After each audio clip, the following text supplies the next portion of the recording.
Alleluia. Toizatsika ny fideranan'Andriamanitra ary anatin'ity ity no hitonantsika ny fanatitra sy ny ampafolo-karena. Raha ny omana ny amin'izany ianao angatsanareo raha tompona andraikitra hitsangana ety anoloana andray ny fanatitra ary ny amin'ny ampafolo-karena kosa dia misy boaty ety aloha ity azonao atonina anolorana sy anometrahana ny ampafolo-karena araka izay ny hitahin'ny tompo anao. Ny hira ataontsika eo ampanantanterana an'izay dia ny hira fa 723 mpamonjy mora azo i Jesosy io. Hira fa 723 no ataontsika eo amfanantanterana ny fanatitra sy ny ampafolo-karena. Ivavakantsika milohan'izany. Tompo misaotra anao sy nidirany anaranao izay noho ny fitahinao sy ny fanampianao satria afaka indray anompo anao amin'ny fitonana ny fanatitra sy ny ampafolo-karena araka izay ny hitahinao ny tsirairay hafa satria andro ny tompo androany dia mendrika agnalaza sy anatanteraka anao amin'ny fitonana ny fanatitra sy ny ampafolon'izay. Atolotra io voninahitra anaranao izany azy rehetra manatanteraka kosa tenao androtsaka fitahinana manana mbiampy ho azy. Amen. 723. Rehefa voatolotra ny fanatitra dia afaka amin'ny tananao voninahitra.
Tsika tazomina satria mandeha ny fotoana ny fandarana maro be mbola ataontsika noho izany dia ateo aloha ny hira fidarana fanomezam-boninahitra an'Andriamanitra fa ifantoka kosa ho amin'ny fiainona ny tenin'Andriamanitra isika amin'izao fotoana izao noho izany dia miangavy ianao mba tena ifantoka tsara iaino sy anaraka ny tenin'Andriamanitra izay ampitondrain'ny mpanompony amin'ny ity maraina ity. Tsangatsika ivavaka milohan'izany fotoana izany. Jesosy eo misaotra anao sy niterany anaranao no ny fitahinao sy ny fanampianao ndray a zay mitarika anay ahafahanay mbola andre ny tenin'Andriamanitra amin'ity androany ity noho izany dia makasitraka anao aho lehibe ny famindraponao sy ny fitiavanao zay manampy anay a andraindray ny tenin'Andriamanitra zay voalaza ny tenin'Andriamanitra fa sakafo iveloman'ny fananay ary ny tsara avy zay tonga eto amin'ity toerana ity dia lina iaino andray tsara ny tenin'Andriamanitra angetaeta ary ampitoetra ny fonofonena ny tenin'Andriamanitra ny tsirairay avy amin'izao fotoana izao mitenena aminay Andriamanitra ny herinao sy ny famanginao ao aminay Tompo amin'ity androany ity misaotra Jesosy Tompo aleluia misaotra Tompo apetrako ny foko apetrako ny foko ankato ny tetina mandraky izay dore mitenena Tompo ami tenena Tompo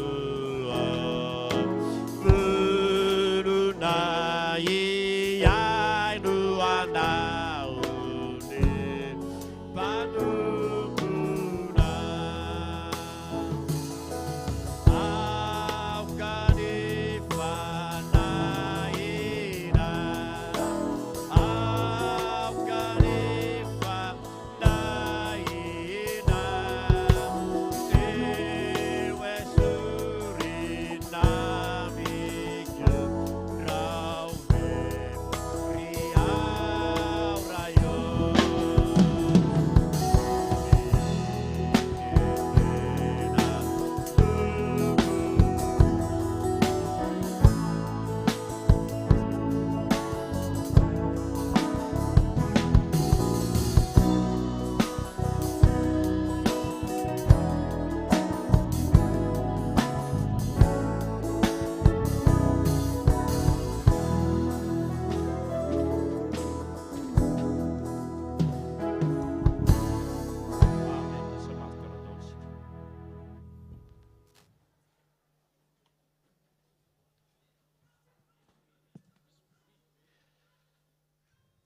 Alleluia. Voalohanteny isaorantsika Andriamanitra ny amin'ity fotoana androany ity izay mahatafavory antsika rahalahy sy anabavy eto amin'izao toerana izao. Ary faharoa manarakaraka izany faly miarabantsika tsiraray avy amin'ny anaran'i Jesosy. Arabainanao tonga soa eto amin'ity toerana ity. Usolo ny fandraisan-tanana andeha atsangatsika amin'ny lanitra vovoantsika ny lanitra antanantsika nareo aloha mafy be antsika isa roa telo. Ny loha hevitra moa izay nentinay nankalazana ity Noely 2024 ity ho anay eto Andorany fotsy dia nampitondraina ny lohateny hoe Noely fananganana. Dia mitsodrananao sady ahy aty am-piandohana anangana antsika tsiraray avy any ny Tompo. Na manao ahoana na manao ahoana toe-java misy eo anivon'ny fiainanao afaka anangana anao Andriamanitra. Hijery ten'Andriamanitra isika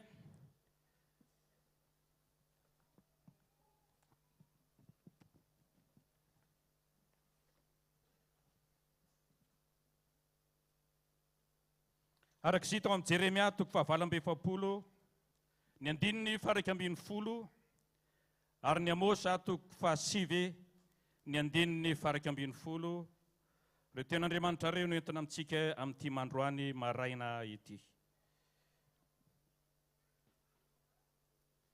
Amosa 7:7 ny 9:10 Jeremia 9:7 ny 9:10 vaky toy izao amin'ny anaran'i Jesosy. Vakitsika voalohany ny Amosa 7:7 ny 9:10.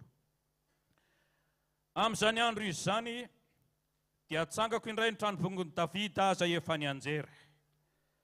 Ary hotapenako ny efa banga ao ary amboariko izay efa rava aminy ka ataoko tahaka ny taloha izy. Amin'izany andro zany dia atsangako indray ny tranom-bongony Davida izay efa nianjera ary hotapenako ny efa banga ao ary ambaroko izay efa rava aminy ka ataoko toy ny taloha izy. Jeremia toko faha 1 fa 7 ny andininy faha 1 amin'ny anaran'i Jesosy hatrany. Moaba nany fahizay hatramin'ny fonizy mbola kely ka niondrika tao amin'ny faikany. Fa tsy nahidina nafindrafindra siny izy ary tsy mbola lasa kibabo izy. Ka izany no aretan'ny tsiriny ao aminy sy tsy hovan'ny fofony. Averintsika indray mpandeha.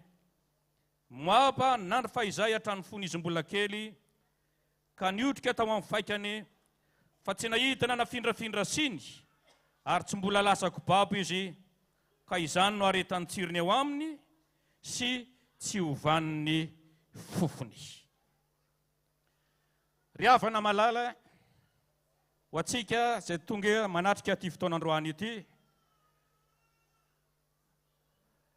Ten'Andriamanitra izay vakiana tao amin'ny Jeremia dia miresaka indrindra ny fomba hitehirizany Moaba ny tsirony, hitehirizany Moaba ny fofony. Voalazany ten'Andriamanitra eto fa hatramin'izy mbola kely, izany hoe hatrany ampandohana tamin'ny fotoana nilazany ten'Andriamanitra ity teny ity, dia voalazany soratra masina mazava tsara fa izao voatahiriny hatrany ny hatsarany. Izany hoe na manahoana toerana nisy azy tany ampandohana, ny hatsarany dia tsy niova zany, tsy niova ozony tsirony ary tsy niova ny fofony. Lesina soatsika ao anatin'izany ten'Andriamanitra izany dia zao zavatra hita, anisan'ny zavatra sarotra ny mitahiry ny zavatra anankiray tsy anam-piovana arakaraka ny fandehana ny fotoana, ny fahelan'ny fotoana. Zava-misy eto amin'ity tany ity dia zao miova arakarak'izay ihany koa ny zavatra anankiray. Fa ity firenena ity kosa dia ambarany ten'Andriamanitra mazava tsara fa izao tsy niova mihitsy izy, sady tsy niova ozony tsirony, tsy niova ny fofony, ary zany ny filazan'ny ten'Andriamanitra no nampiavaka azy. Dia ao anatin'izany mipetraka amin'ny fanontaniana hoe inona no nahatonga azy hatahiry zany hatsarany zany. Dia misy zavatra vitsivitsy izay ambaran'ny ten'Andriamanitra izay efa kitsika teo. Voalaza voalohany amin'izany fa izao hoy ny ten'Andriamanitra hoe niotrika tao amin'ny faikany izy. Niotrika tao amin'ny faikany izy. Zavatra anankiray faharoa ihany koa dia hoy ny ten'Andriamanitra hoe tsy mba nahidina na nafindrafindra siny izy. Ary ny zavatra anankiray fahatelo dia hoy ny ten'Andriamanitra tsy mbola lasa kibabo izy. Noho izany toerana misy azy zany dia ambarany soratra masina fa izany nahatonga azy hatahiry ny hatsarany, hatahiry ny maha izy azy. Rahalahy sy anabavy, tsy dia toroteny lava be aminao amin'ity androany ity, fa mbola be dia be ny fandarana zay omena amintsika, fa ny fanontaniana mipetraka amintsika tsiraray avy izay tonga manatrika ity Noely 20 Janoary 2024 ity dia ny hoe voatahirinao ve ny maha izy anao? Voatahirinao ve le fiainam-panahinao? Voatahirinao ve le mahazanaka Andriamanitra anao? Voatahirinao ve le maha olom-bavonjy anao? Izany ny fanontaniana mipetraka amintsika tsiraray avy amin'ity androany ity. Voatahirinao ve le maha izy anao? Le mahazanaka Andriamanitra anao? Le maha olom-bavonjy anao? Zavatra ampahafantarina antsika rahalahy sy anabavy, ry havana malala, anisan'ny zavatra anankiefatra no anisany anankiray nentin'Andriamanitra mampijoro ny fiainam-panahintsika. Satria ity Noely izay ankalazaintsika amin'ity androany ity dia nampitondraina ny lohateny hoe Noely fananganana. Noho izany misy zavatra efatra ireto ho tanisaina amintsika tsiraray avy mba entina ampisaintsainanao eo anivony izao fanomponao an'Andriamanitra izao, eo anivony izao fanarahanao an'Andriamanitra izao. Fanontaniana mipetraka voalohany, voatahirinao ve ny maha izy anao? voatahirinao ve no mahazanaka Andriamanitra anao, no mahaolomba vonjy anao, le fiainam-panahinao, voatahirinao ve zany? Anisan'ny zavatra anankiray ananganana ny ara-panahintsika, anisan'ny voalohany indrindra amin'ireny dia izao ny fiainam-bavaka. Fiainam-bavaka izay anisan'ny fototra anankiray mampitsangana ny fiainam-panahintsika tsiraray avy, mampitsangana ny ara-panahintsika tsiraray avy. Fanontaniana mipetraka, voatahirinao ve zany fiainam-bavaka izany? Mety nazoto ny vavaka ianao taloha, mety velona tsara ny fiainam-bavaka ao, fony anaovanao tao batisa angamba, fony anaovanao indray fanapahan-kevitra anaraka n'Andriamanitra angamba, voatahirinao tsara zany fiainam-bavaka zany. Fa amin'izao taona 2024 izao, fanontaniana mipetraka, manahoana ny fiainam-bavaka ao? Taloha angamba ianao nazoto ny vavaka, feno vavaka ny fiainanao, ary vokatr'izay fiainanao feno vavaka izay dia nitsangana tsara ny ara-panahinao, nijoro tsara ny ara-panahinao, na dia nisy aza ny fakapanahy nataon'ny devoly na tohatra ianao satria nahoana ampivavaka ny fiainanao, na dia nisy aza ny fizantoetra izay nandalovanao teo anivon'ny fanomponao an'Andriamanitra, tsy nampiontsina anao zany, tsy nampiempotra anao zany, tsy nampierika anao zany. Inona no antony? Satria velona tsara ny fiainam-bavaka ao, mbola nitsangana tsara le fiainam-bavaka. Be dia be ny zavatra nandalovanao teo anivon'ny fanomponao an'Andriamanitra. Fa saingy izao, inona ny zava-misy? Manahoana ny toerana misy anao? Zakanao ve? Zakanao tsara ve ny azo fijaliana nampitondrai ny tompo anao? Be dia be nefa rava ny fiainam-bavaka dia inona ny zava-misy? Tafalatsaka ao anatin'ny fimonomononana, tafalatsaka ao anatin'ny fanomezan-tsiny an'Andriamanitra. No izay tsy fampiam-bavaka izay, tsy mahazaka intsony ny azo fijaliana izay ampitondrai ny tompo azy. Ry havana malala, raha tianao hijoro tsara ny ara-panahinao dia izao, ilaina velomina ny fiainam-bavaka. Alleloia! Amazanaka Andriamanitra anao, amaha-olomba vonjy anao, ilaina tazomina ao an-trano zany, ilaina fikirina ao an-trano zany, eo anivon'izao fanompona an'Andriamanitra izao. Zava-misy amin'izao any farany izao, be dia be ny tsy mahatohatra fakapanahy. Zava-misy amin'izao any farany izao, be dia be tsy mahatanto fahoriana, be dia be ny tsy mahazaka azy fijaliana intsony. Mahazo laka ny fimonomononana, mahazo laka ny fanomezan-tsiny an'Andriamanitra. Inona no antony? Rafa ny fiainam-bavaka, tonga osa, tonga malemy, tsy mahatohitra intsony. Amin'ity androany ity, tonga eto ianao, nenton'i Jesosy eto ianao, ny faniriana ity izao, anangana anao ndray any Andriamanitra. Alleloia! Mety rafa ny fiainam-bavaka ao, mety efa tsy mivavaka intsony angamba ianao, mety efa tsy mahafadianina intsony angamba ianao, ary zay le fototry ny tsy fahombiazanao, zay le fototry ny fahalemenao. Fa amin'ity androany ity, maniry izay atsangan'Andriamanitra indray nezany fiainam-bavaka ao anatinao zany. Alleloia!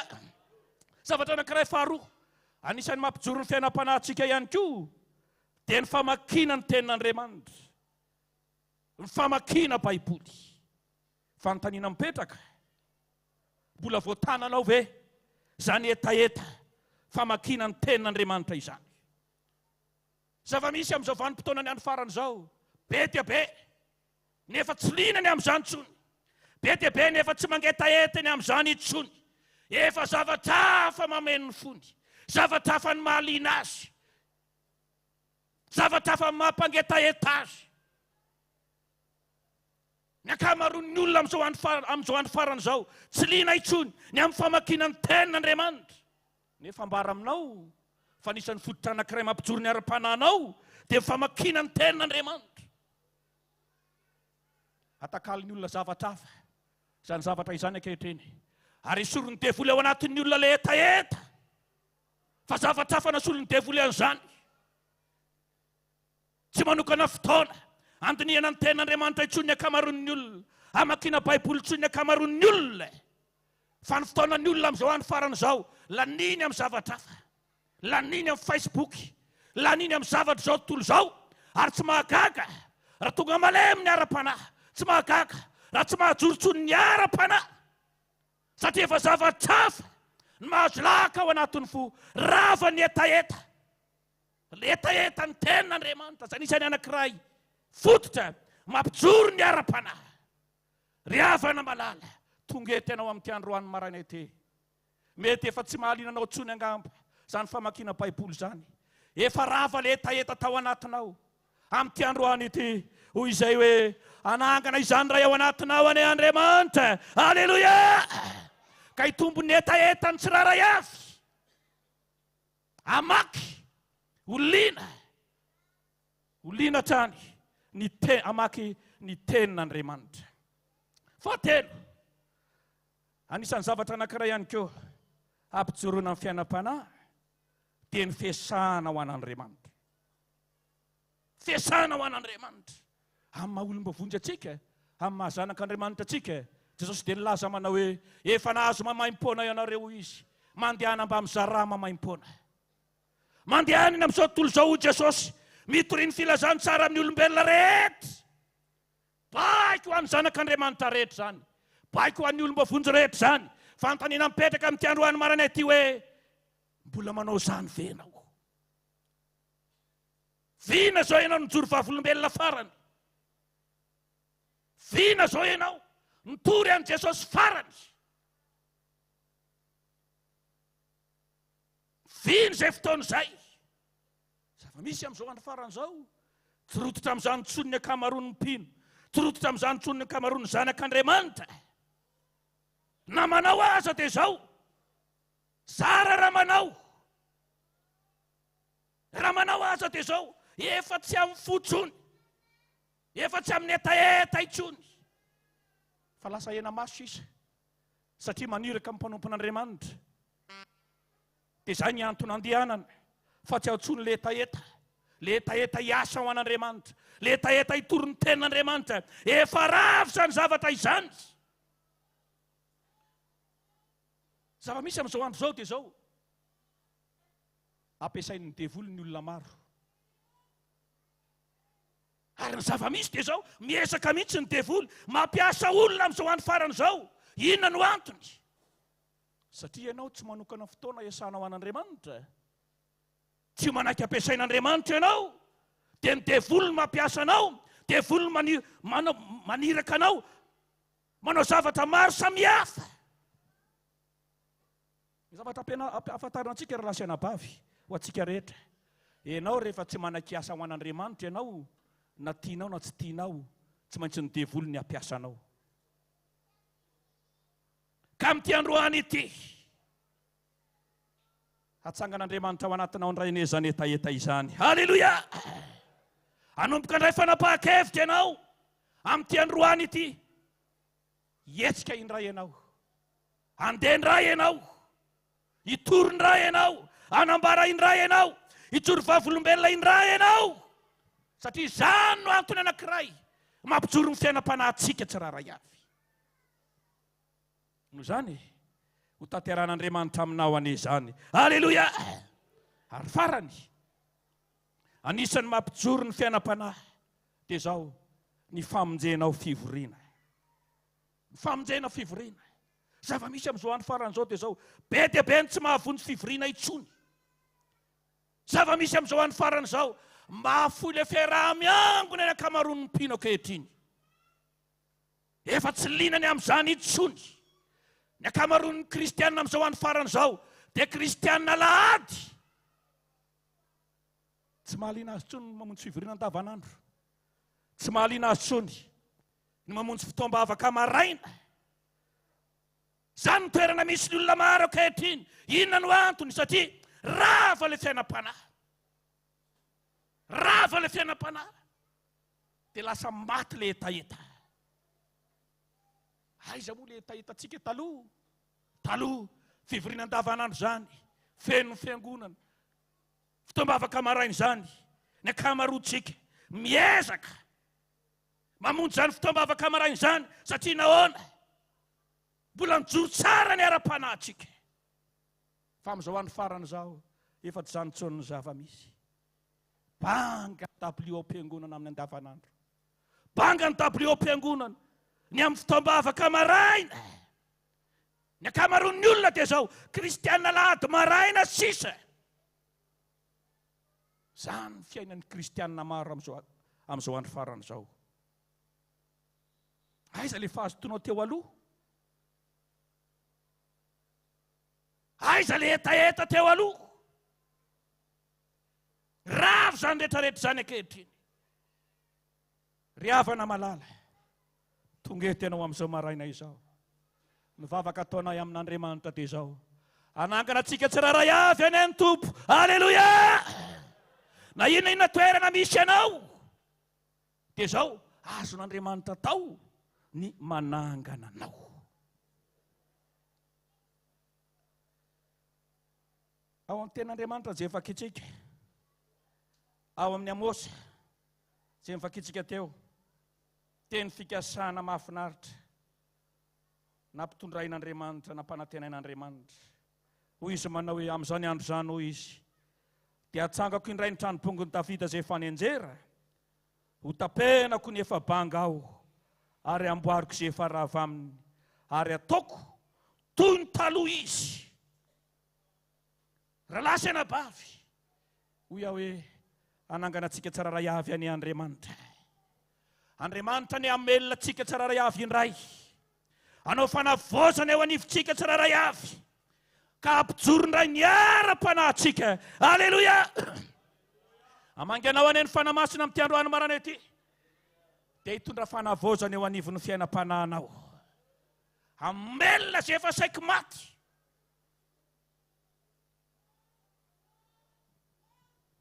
Le fiainam-panahinao matimaty, le fiainam-panahinao mangatsika. Raha mety ianao amin'ny androany marana ety, amelinanao ny fanamasina, amelinanao Andriamanitra. Ao amin'ny boky l'Ezekiel le taola maina be dia be, rehefa niditra ataony fofinaina avy amin'Andriamanitra teo ny filazan'ny soratra masina, velona indray ireo dia nitsangana tamin'ny tongony anankiroa, dia lasa tafika marobe ho ny voalazan'ny Baiboly. Rahalahy sy anabavy, ataon'Andriamanitra amintsika tsiraray avy ane zany amin'izao androany maraina izao. Aleluia! Iasa aminao ane Andriamanitra, dia ireta indray ny fitiavam-bavaka ao anatinao, ireta indray ny etaeta amaky ny tenin'Andriamanitra, oliana andinika ny tenin'Andriamanitra, amanganao ane Andriamanitra, dia iverina indray le fahazotoana mitory an' Jesosy, mijoro vavolombelona. Amanganao ane Andriamanitra, dia iverina indray le fotoana nampazoto anao hamonjy fivoriana, ary dia tsy ho banga intsony ny toeranao am-piangonana. Aleluia!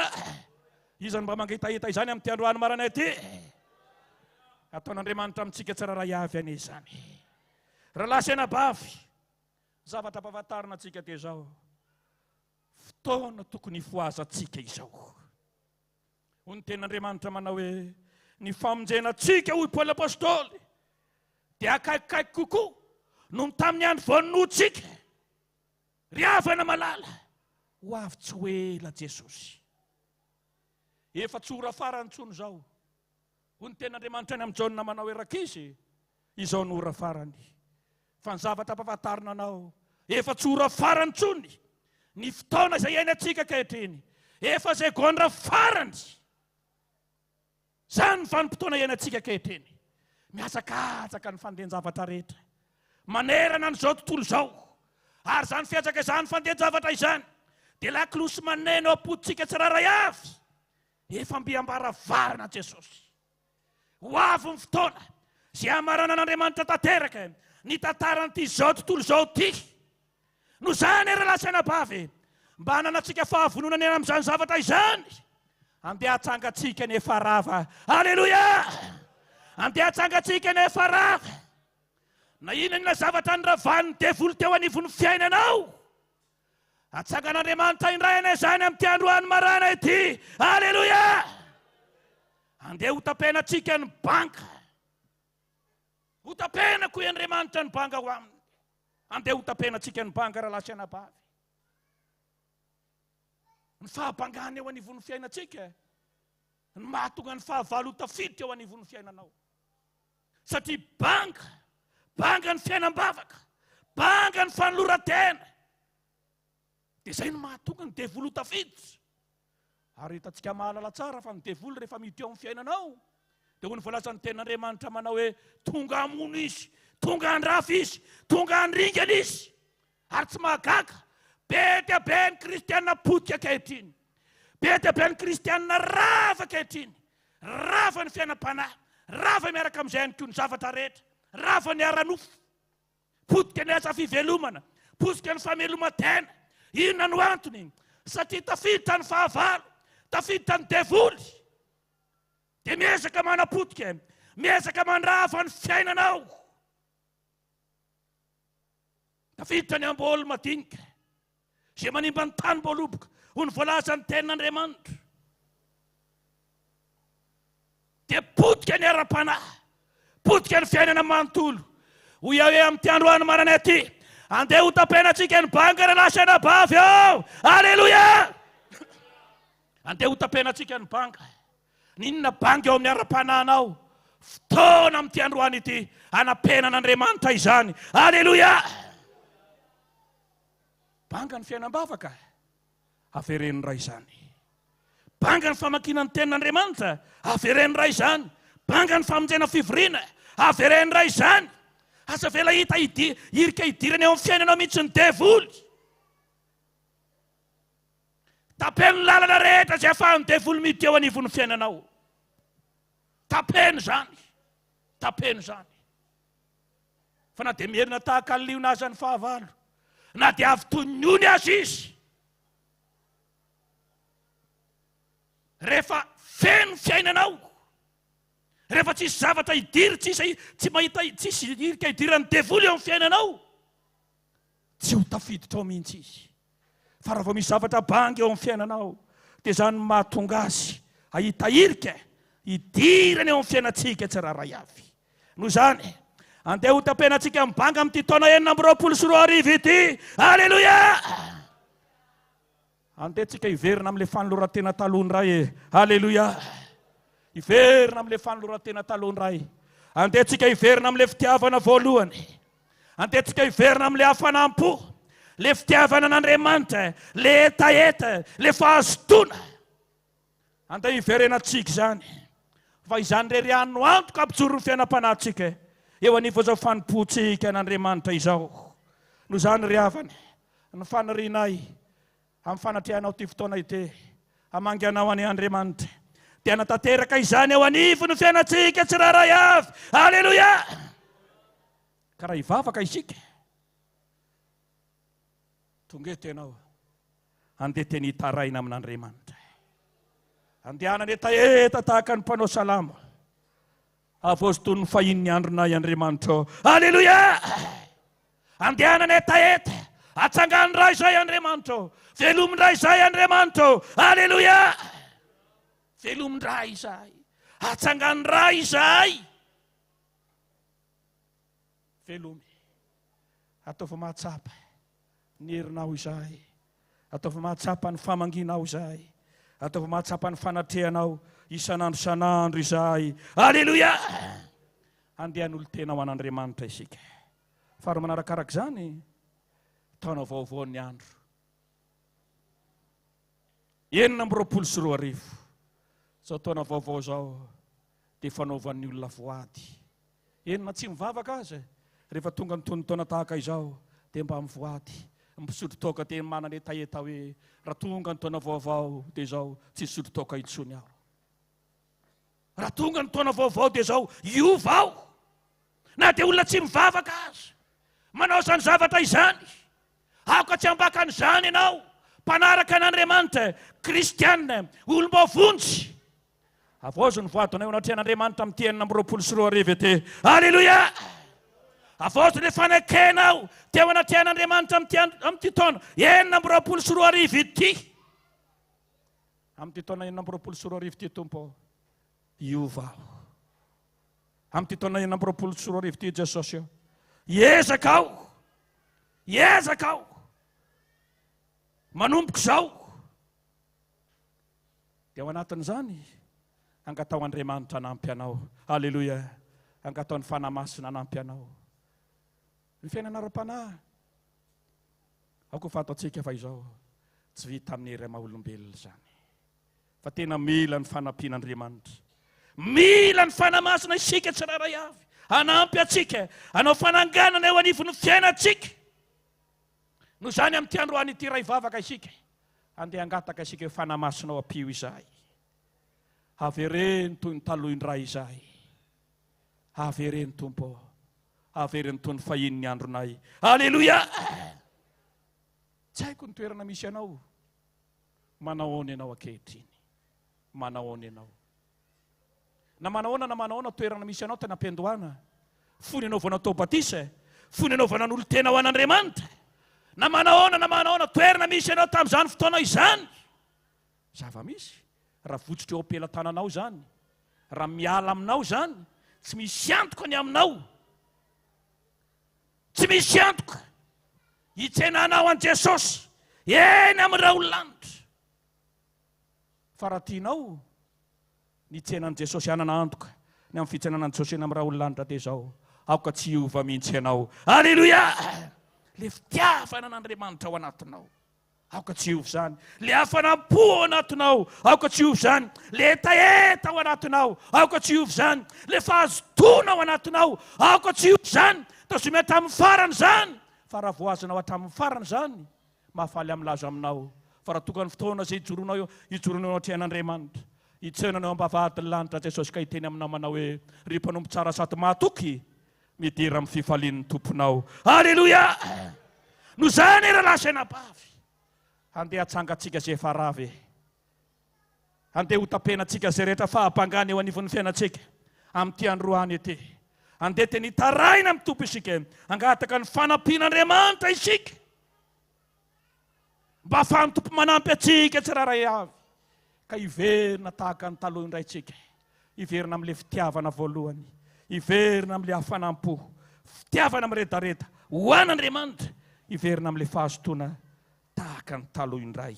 Halleluja. Izany mba mangetaheta izany hivavaka ary sika. Eto Jesosy amin'ity androany ity, eto ny fanamasina.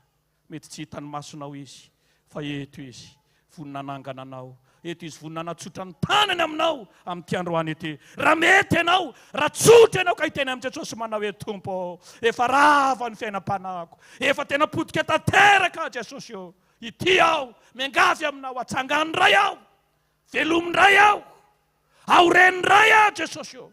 Raha manana etaeta tahaka izany ianao, hanampy anao Andriamanitra, hanatanteraka izany eo amin'ny fiainanao Andriamanitra. Halleluja. Izany vonina hivavaka amin'ity androany ity, andeha ataontsika mpitsanganana ary, angatatsika ny fanendren'ny tompo atsika tsararay avy, anatsotra ny tanany amintsika tsararay avy any ny tompo, dia anao fananganana indray eo anivon'ny fiainako sy eo anivon'ny fiainanao. 700 nanendry ahy izy. Nataontsika mifotsika manontolo zany, atao fotony eo anatrehan'i Jesosy mihitsy ianao, ary dia manana etaety, manaova fanekena amin'Andriamanitra hoe: Tompo, amin'ity taona 2024 ity, manavao ny fanekeka eto anatrehanao aho. Iova Jesosy eo, iovy aho, matoky ny fanampianao aho, matoky hafanangana ianao, matoky hafamelona indray ianao. 700.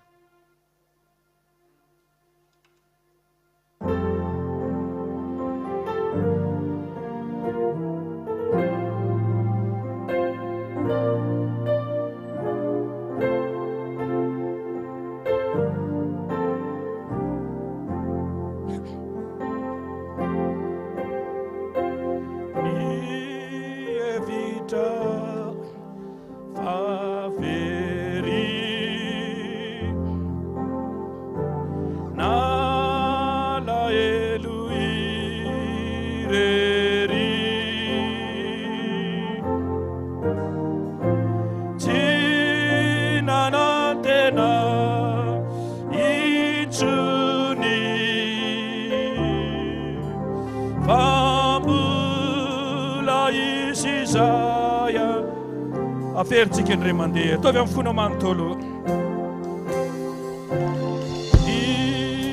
evitra vavery nalahelo irery tsy nanantena itsony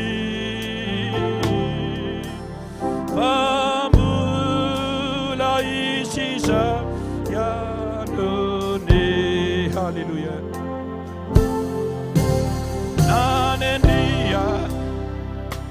Nanendria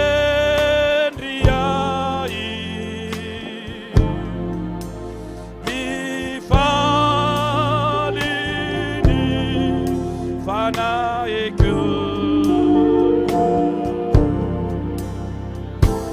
niu vanifi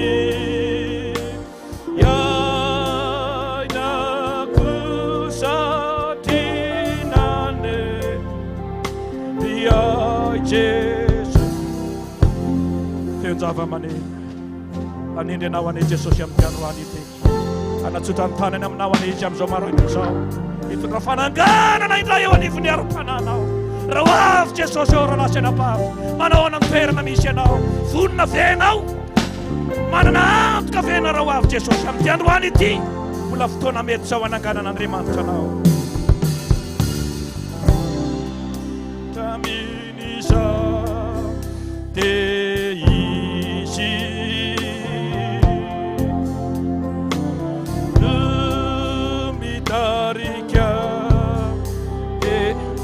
anakazatra noho ny fitiavany ahy anakiasy atrany noho ny fitiavany Hallelujah.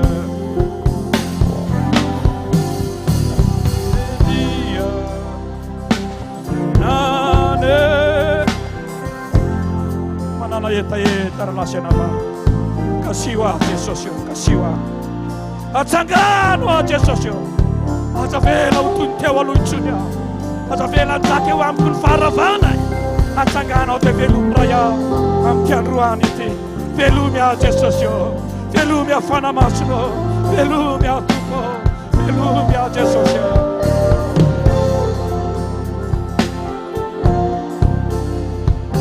hatramin'izay dia izy no mitarika ahy ety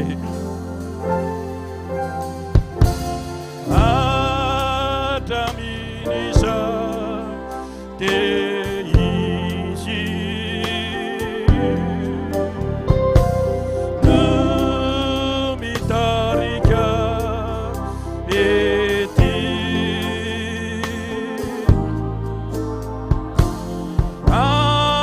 anakiasy atani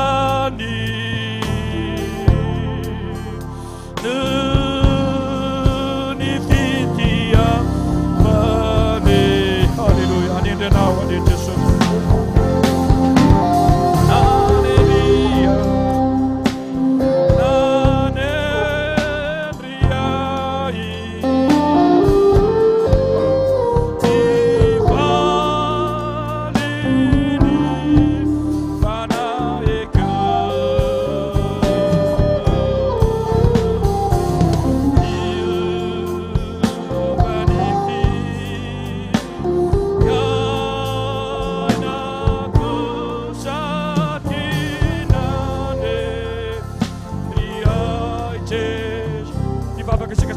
tantananao manana etaeta apio aho Jesosy eo apio aho aferenindray aho Jesosy eo aferenindray aho mahita ny toerana misy ahy ianao ainao ataony manangana Jesosy eo atsangano aho tompo eo atsanganao samy mivavaka fony rehetra amanganao aneny fanamasina amanganao anany herin'Andriamanitra dia tondra fananganana eo anivon'ny fiainantsika izy amin'ity maraina ity samy mivavaka fony rehetra Haleluya misaotranao zay Andriamanitra ny lehibe ny fitiavanao kasitrakanao zay Andriamanitra ny lehibe ny famindram-ponao saotra anao zay ny amin'ny tiandroany marirainay te makasitraka anao zay nanomesanao anay izany teninao zany nanomesanao anay izany afatra izany sitraponao Andriamanitra te hitondra fananganana eo anivon'ny fiainam-pananay tsiraray avy hitondra fananganana eo anivon'ny fiainan'ny zanak'Andriamanitra rehetra Jesosy eo mahita ny fiainan'ny tsiraray avy ianao mahita ny momba anay rehetra ianao Jesosy eo miariarinao tianao ny zavatra rehetra mingavy ianao ah Jesosy irao ny fananao masina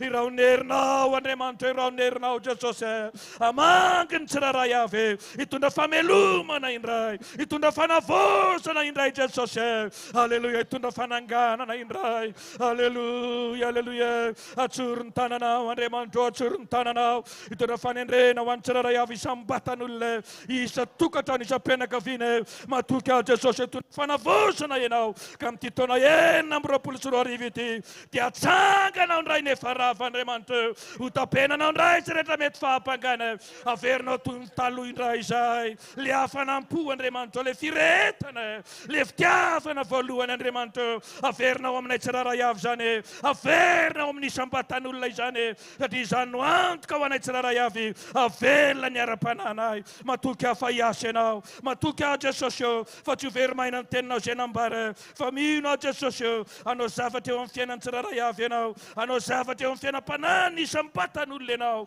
matoky aho Jesosy eo matoky aho Jesosy Alleluia Alleluia Alleluia sotra Jesosy eo misotra tompo Alleluia amin'ny anaran'i Jesosy nanaovanay izany vavaka sy fangatana izany sotra indrindra Jesosy eo misotra Jesosy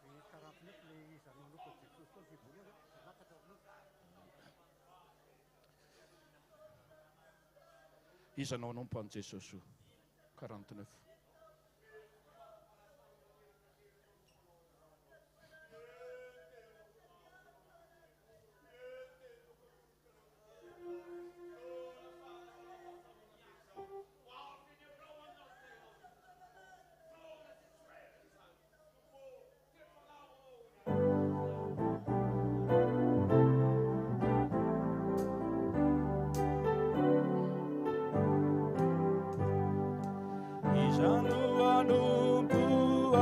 Jesosy izano anaky mba ho azimo eny atsarany eny atrabe visita monte ka mety zare Jesu tompona yondre tuiza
Alleluia. Be faly miaraba an'ireo tsirairay avy tonga soa eto an-tranon'Andriamanitra. Alleluia. Misaotra betsaka amin'ny fanotronanareo. Zao moa dia anao fizarana valisoa ho an'ireo ankizy sekolelahady ao amin'ny fiangonana jesosy mamonjy andorany fotsy sy ireo ankizy koa izay ampianarina tenin'Andriamanitra eny amin'ny tanàna isan-karazany eny. Ka ny ankizy ampianarina tenin'Andriamanitra ao amin'ny tonga arivo ihany no eto amin'izao marain'izao farariva vao tonga ao ny ankizy mianatra tenin'Andriamanitra andorany fotsy eny amin'ny tanàna eny zany Mahabo Belambanana. Saina mba hiakatra ireo ankizy ireo anao hira anankiray izy ireo manao hoe alahady sambatra tena masambatra miaraka amin'ny Jesosy. Isan'andro mame fifaliana sy fiadanana fitsaharana Jesosy. Araka le toriteny teo, tsy ho an'ny olona efa mivavaka ihany fa ho anao raha mbola tsy manana an Jesosy ianao, andramoka izaho fa tsara Jehova. Aleloia! Sambatra ny olona izay mialoka aminy. Sambatra ny olona izay voavelany elony sy voasarona amin'ny fahotana. Sambatra ny olona izay tsy sain'i Jehova eloka. Mba efa tsapanao amin'ny fiainanao ve zany? Raha mbola tsy tsapanao zany mbola fotoana mety izao. Mbola androm-pahasoavana izao. Mbola androm-pamonjena izao. Noho izany dia ararao ty fotoana androany ity. Asa velo raraka tamin'ny tenin'Andriamanitra teo asa velo very fotsiny ty fotoana androany ity fa aoka ho tsapanao zany hoe miaraka amin'ny Jesosy zany. Zava-dehibe eo anatrehan'Andriamanitra. Tsy ny olon-dehibe ihany ny teny vonjena fa reny ankizy reny ihany koa. Dia izany materenay mitory filazantsara eny amin'ny talàna rehetrarehetra reny. Na dia tsy mbola mivavaka ao amin'ny fiangonana ireo ankizy ireo ny akabiazany dia itoriana ny ten'Andriamanitra satria fanatian'Andriamanitra ho vonjena izy reny. Ny olona rehetra tsy misy tian'Andriamanitra ho very na dia ray akory aza fa samy ho tonga ao amin'ny bebahana ny rehetra mba azahoany mandova ny fiainana mandrakizay. Aleloia! Tian'Andriamanitra ho tonga any an-danitra daholo ny olona rehetra. Tian'Andriamanitra omena fiainana mandrakizay daholo ny olona rehetra. Zany ny antony nahafatesany Jesosy teo amin'ny hazo fijaliana. Nanolotra ny tenany, nanolotra ny ainy, nanolotra ny rany mba hamonjena ny olona rehetra. Ary anisan'izany ianao, reny ankizy reny, ny lehibe, nizaniza manerana izao tontolo izao, dia tian'Andriamanitra ao amin'ny fanjakan'Andriamanitra. Tsy manerana efa Andriamanitra, fa izay mety no raisin'Andriamanitra. Izay manaiky satria Andriamanitra dia mame safidy ny olombelona tsirairay avy. Nefa na izany na tsy izany dia manasanao mba hanolotra ny tenanao sy ny fiainanao an Jesosy fa ratsy be izany hoe verana ny fahaverezana izany. Rehefa vonona reto ankizy reto dia anao izay hira ataontsika mafy be ampity hafantanana ilay hira hoe alahady sambatra. Alahady sambatra,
iroso amin'ny fizarana valosoa izany isika.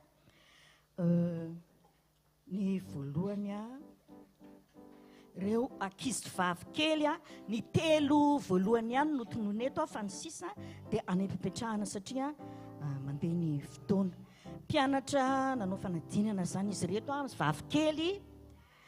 Voalohany Murela, moyenne 17,50.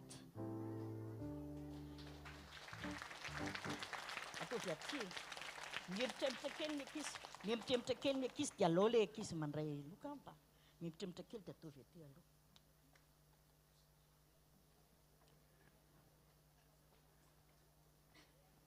Murela zany voalohany 17,50 ny moyenne. Iny za Murela te afatsika izy. Alleluia. Faharoa fitahiny, moyenne 16/20 zany. Anaovana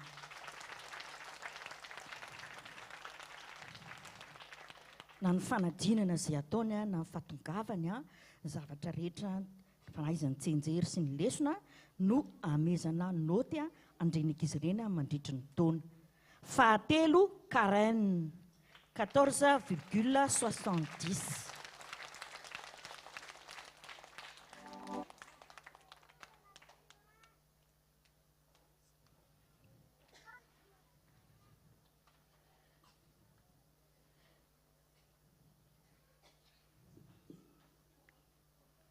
Alleluia.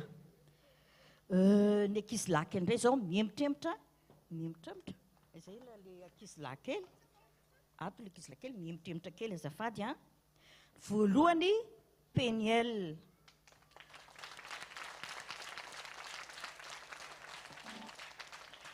non azafady aloha ilay kely indrindra aloha Obina amin'ilay kely indrindra tsomby le toerana manatona iny Obina eto ihany Obina aiza Obina teo mandroso eto aloha eto hitan'ny olona. Faharoa Nekena,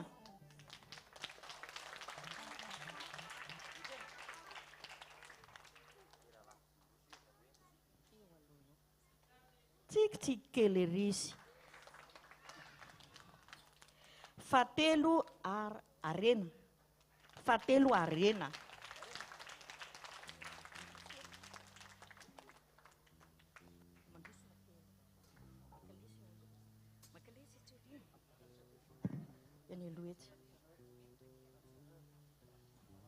Alleluia.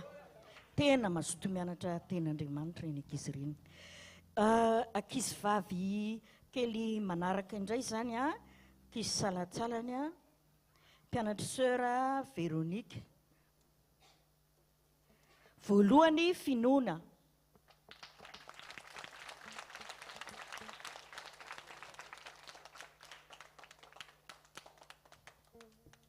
makalesy eto aloha tovy eto aloha izy.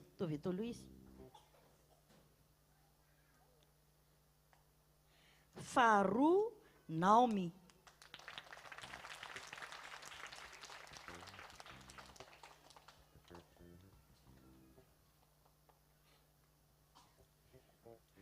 fahatelo Francia,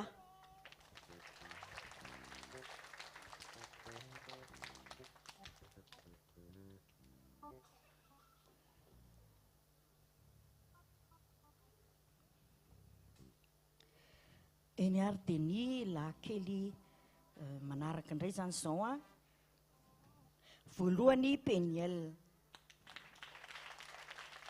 nahazo noty 300.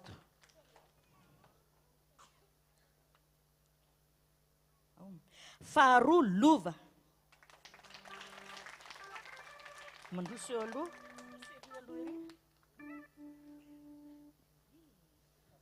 Lova nahazo noty 200. Fahatelo Tsiresy mitovy ihany notiny 200.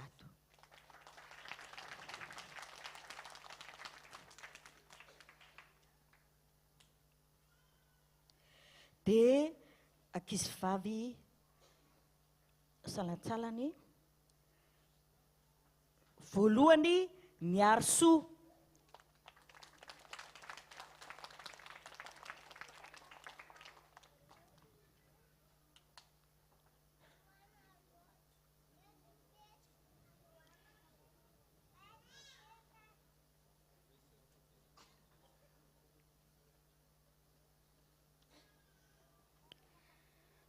faharoa fitia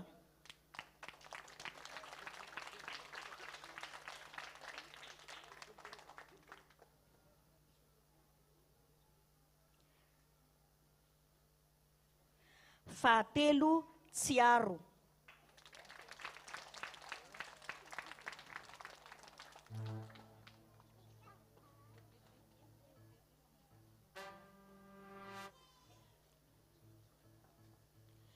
dia ny ankizy vavy lehibe zany a voalohany Jael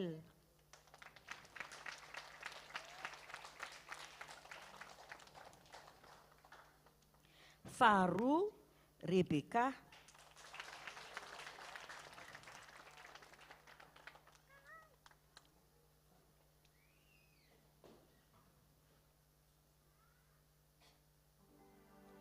fahatelo Fifaliana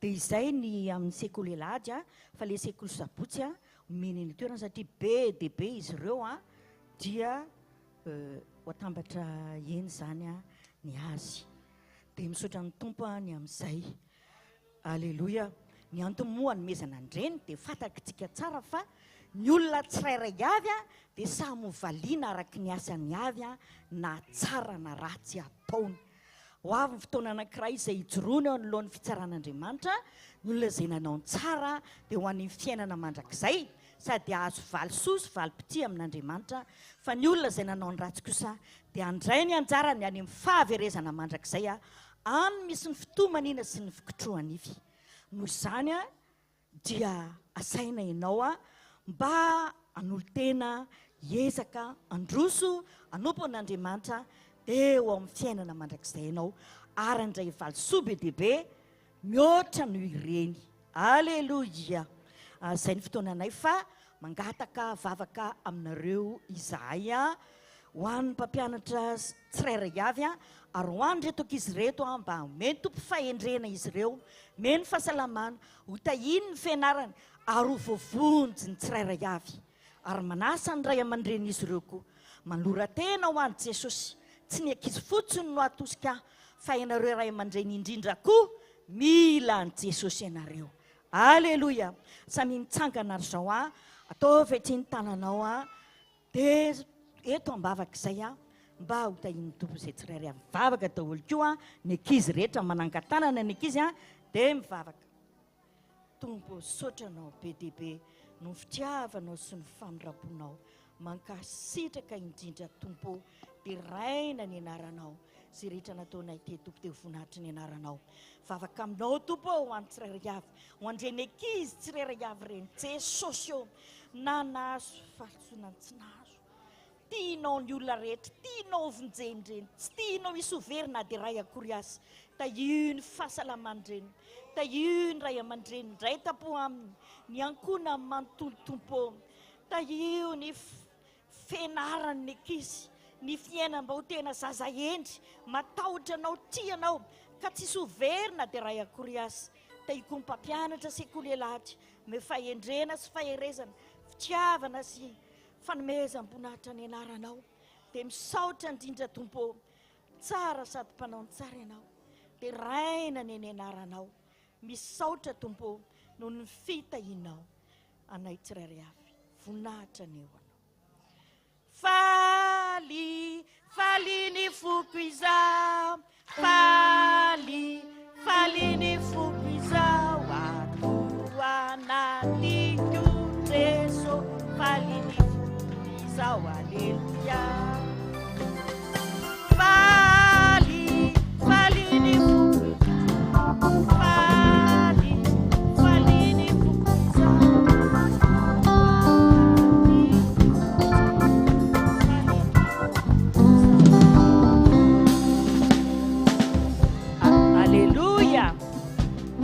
Andriamanitra andreo mpampianatra sekolady koa zay manao ny ainy tsy ho zavatra reny mpampianatra reny miantoka an'ireny loky reny a tena mivavaka ao an'izy ireo izy a manolo tena aho ho amindreo zanatsika ireo a dia azonao ataoko mamaly soa andreny mpampianatra reny midina amin'izay tsika izao a ankasitrana indrindra ny amin'izao fotoana izao dia ny tompo misaotra anareo ray aman-dreny ankoha nandefa ny ankizy ary eto izahay dia tsy mitsahatra manentana hoe alefasy mianatra sekoly aladiny zanatsika fa sitrakintsika indrindra raha hitombo izy reny ho amin'ny fahasoavan'Andriamanitra. Mahazo toerana ianareo eny ampitoerana eny. Ny ankizy kosa dia samy mamonjy ny mpampianany avy dia any ianareo no mizara izay sisa tsy nahazo dia tahiny tompo daholo tompoko. Mena ny tompon'andraikitra ny famaranana.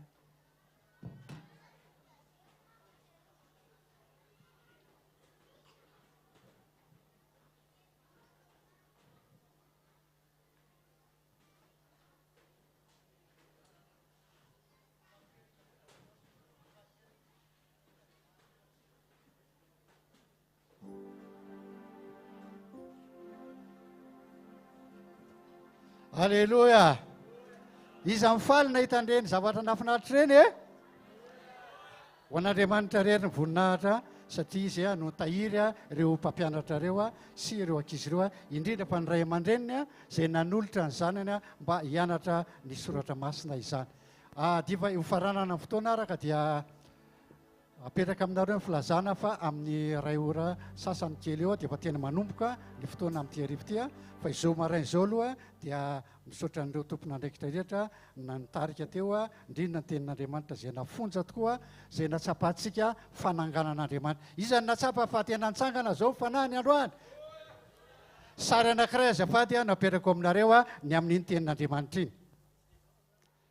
Zavatra efatra no lazain'ny mpanompon'Andriamanitra teo dia ny fototra iorenan'ny finoantsika an'Andriamanitra. Raiso tsara hoe zany efatra zany dia hoaro amin'ny latabatra. Latabatra efatra ny tongony. Ka raha vao misy anankiray tsy ampy eo dia maninona ilay latabatra? Mazava ho azy raha vao tsy ampy vavaka ianao dia mijery eo amin'ny fakapana. Ao amin'ny latabatra eo misy tongony efatra eo raha sandratra misy tapaka ny ray amin'ireo dia araka voalaza teo tapaka amin'ny famonjenao fivoriana, tapaka amin'ny famakianao baiboly, tapaka ihany koa ny izay rehefa anaovanao asan'Andriamanitra. Ka rehefa niarina zany androany dia miarina tsara ny latabatra ao androany. Iza manana latabatra niarina androany? Misy ny tsy manangana satria tsy nifantoka. Tsy mifantoka ianao dia tsy mitsangana ianao zany. Nefa izao mbola mamindra fo aminao Andriamanitra. Mbola ataontsika ny hira izay nofanontaniana manao hoe iza no hanompon'i Jesosy soa dia valio zany teny zany fa ho atsangan'Andriamanitra ianao. Faranantsika izany fotoana izany aoriana izay vavakantsika ka dia nisy rehetra misakafo tsangana azafady izay tena vonona dia atao mihira mafy. Izany no hanompo any Jesosy izany no anaky mahoazy eny atsarany eny antrabe visite amonjy ka mety iza moa zany?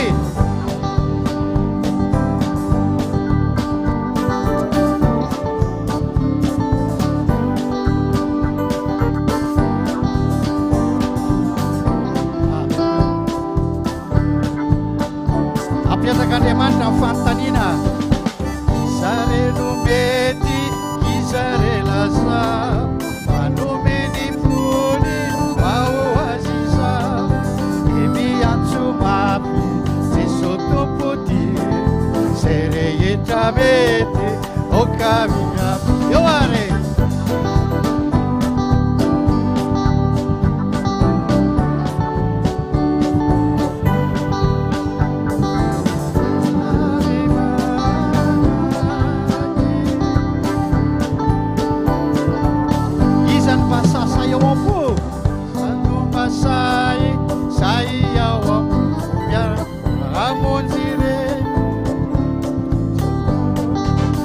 Hallelujah.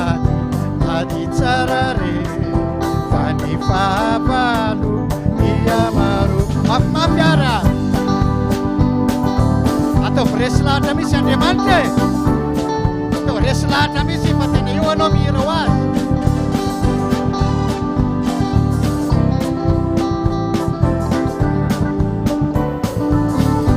Iza no omba aza-kehitrio zare no omba aza-kehy amonjy reny azo manjo ny azony manjo. Iza no iafy sady anome andro ery saina mamalie eo any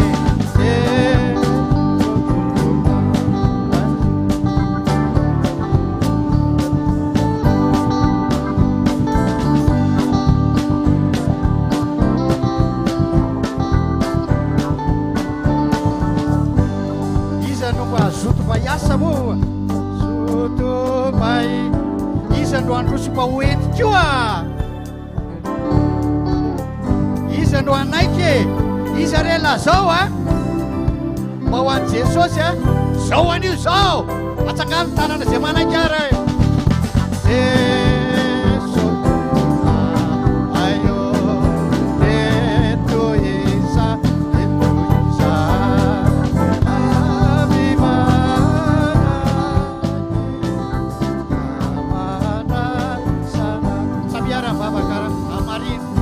amafiso le vavaka nataonao tamin'ny aorianany toroteny teo a dia amafiso ara hoe tena apio a Jesosy eo mila ny hery a Jesosy eo mitsangana daolina hatramin'ny musicien ara manolo tena sy manavao a ny falora tena ho an'i Jesosy amin'ity satria andro fananganana androany vavakantsika atoloriny fifonao amin'ny anaran'i Jesosy ray masinao makasitraka sy mame voninahitra anao a no ny fanatrehanao be voninahitra teto tena tsapa mihitsy ny fanampianao satria ny teny zay nampitondrainao amin'ny mpanomponao a dia nanambara ny fahalemenay olombelona ary dia izany indrindra no atonga anay hoe resy lahatra fa dia manatona anao ianao ny vonina nangana anay ary zay rehetra vonina amin'tian'ito a dia laza ianao manao hoe lavy impito ny marina kanefa dia mbola tafarina ihany izy ianao ny anangana zay rehetra eto a ary zay rehetra mbola mety efa tafarina ianao hiaro azy satria efa nilaza ianao hoe tsy misy maharombaka zay eo ampelantanako ianao noho izany dia matoky aho tompo fa zay rehetra manolotra ny tenanao anao dia efa voarainao tanteraka ka dia zay rehetra mandray an'i Jesosy dia nomena hery tonga zanak'Andriamanitra dia zay mino ny anarany noho izany zanakao zay zanak'Andriamanitra izay ary voalaza ny soratra masina zao no nosehon'ny zanak'Andriamanitra andravany asan'ny devoly noho izany dia didinay ravanay amin'ny anaran'i Jesosy a devoly zay mitady anakorotana fiainanay samy mandroaka devoly zao roy amin'ny anaran'i Jesosy ny devoly manana fahefana ianao androana devoly ny devoly zay mitady anapotika anao ny devoly zay mitady anakivy anao roa ihany toero ny devoly dia andositra anareo a hoy soratra masina noho izany dia roantsika satana fahavalo efa resy reny a noho izany dia aoka ianao a atsapa mihitsy ny fahasoavan'Andriamanitra amin'ny anaran'i Jesosy a nandidina satana tsy anakery fanamaloto mifanaratsy fanavijangajangana fanan'izao tontolo zao miala amin'ny anaran'i Jesosy tsy manakery amin'ireo tolondretsony ianao a fahavalo zay efa natsangan'Andriamanitra ho zanany izy ireo a ka manomboka androany izy ireo a dia adidiny Jehovah sy andraikiny a ny amin'ny zavatra rehetra noho izany dia misaotra indrindra tompo amin'ny fahasoavanao apetraka ampelantananao a zao rehetra zao a mba voninahitra ao miezaka mandrakarivo zay to a amin'izany rehetra zany a mamy ny vavaka aniny valo sy roa arivo injana mamy ny vavaka anatin'izany dia misaotra anomboka akatsiro amin'izay ianao a ny amin'izany vavaka zany a vitsy zany a dia vavakantsika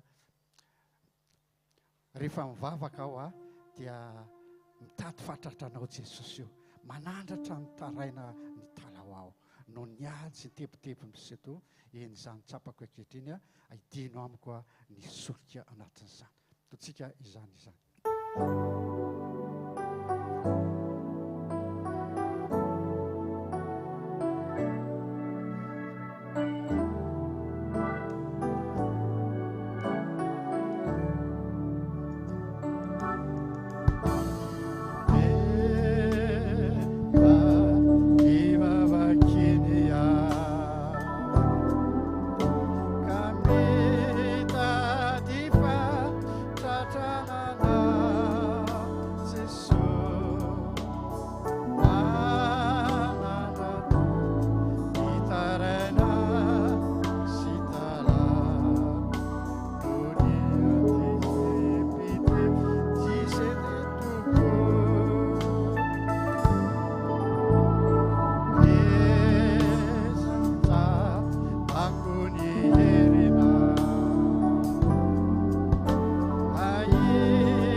antsika misaotra jesosy eo mifanatrehanao a maminay tokoa ny vavaka sy miresaka aminao a ady atsapanaika nefa ny amin'izao fotoana zao dia tsy maintsy ezaka izay tompo anao ny zavatra toko afaka dia misaotra be deabe a oko voninahitra ao izay natao a amin'ny anaran'i jesosy kristy a misaotra indrindra tompo tsika rehetra mamarana vavaka